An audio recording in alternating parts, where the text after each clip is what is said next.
Selamat jumpa sahabat. Saya ingin berbagi pengalaman saya sebagai seorang advokat. Dahulu dibanding dengan masa-masa muda, ya hidupnya tidak terlalu jelas bagaimana modelnya. Tetapi saya ingin berbagi kepada kita semua bahwa apa yang saya alami dan saya rasakan sekarang, saya sekarang agak fleksibel di dalam perasaan, bisa mengadaptasi dalam situasi bagaimanapun.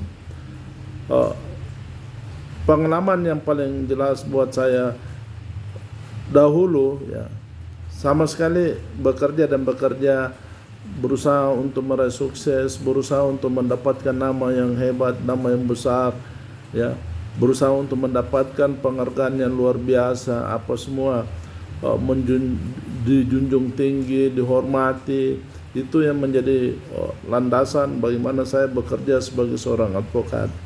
Tapi belakangan saya tidak tahu kapan dan di mana mengawalinya. Ada tradisi sebagai seorang Kristen yang saya sendiri tidak sadar dan tidak tahu kenapa saya lakukan.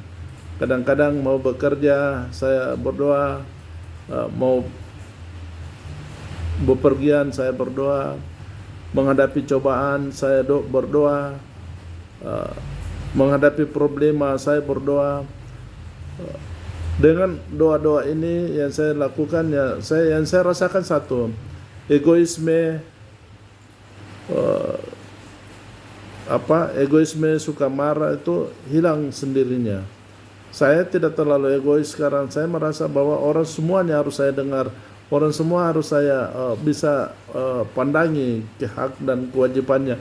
Namun di sisi lain, setelah melakukan kebiasaan-kebiasaan ini yang saya tidak sadar kapan dan bagaimana mengawalinya, bahwa ketika mengalami problema saya berdoa, saya sendiri tidak tahu bagaimana saya berdoa.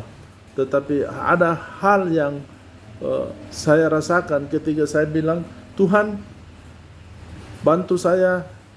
Ketika saya katakan, Tuhan problema ini terlalu berat, tetapi saya bersedia Tuhan, karena ini beban yang kau berikan kepadaku. Kalau ini hal yang harus aku pikul, hambamu yang hina dina ini Tuhan siap untuk melakukannya.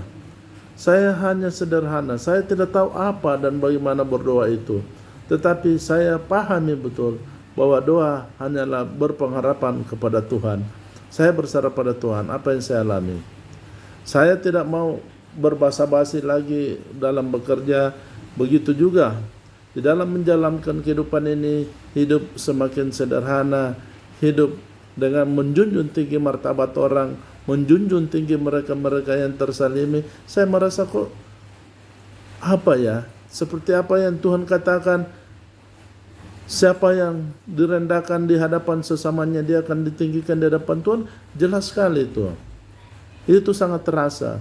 Saya merasa walaupun dihina oleh teman-teman, dihina oleh sahabat-sahabat saya, dikatakan bodoh, goblok, apa semua, saya tidak peduli. Kenapa? Saya merasa saya mendapatkan kebahagiaan, rasa bahagia. Tuhan memberikan saya hal yang mereka tidak dapatkan. Dalam berbagai problema pun saya tetap tegar, saya berserah, Tuhan apapun kehendakmu, hambamu ini siap untuk menerimanya. Saya kok menjadi plong. Sepertinya beban yang saya pikirkan tadi macam-macam itu enggak ada gitu. Tidak ada lagi beban-beban itu. Itulah kesaksian saya, sahabat sejati, sebagai seorang advokat. Saya kadang-kadang dilecehkan teman-teman, udah jadi pendeta aja kau Pak Peter, enggak usah jadi pengacara kau. Tapi ya udahlah, sudah itu masing-masing penilaian orang.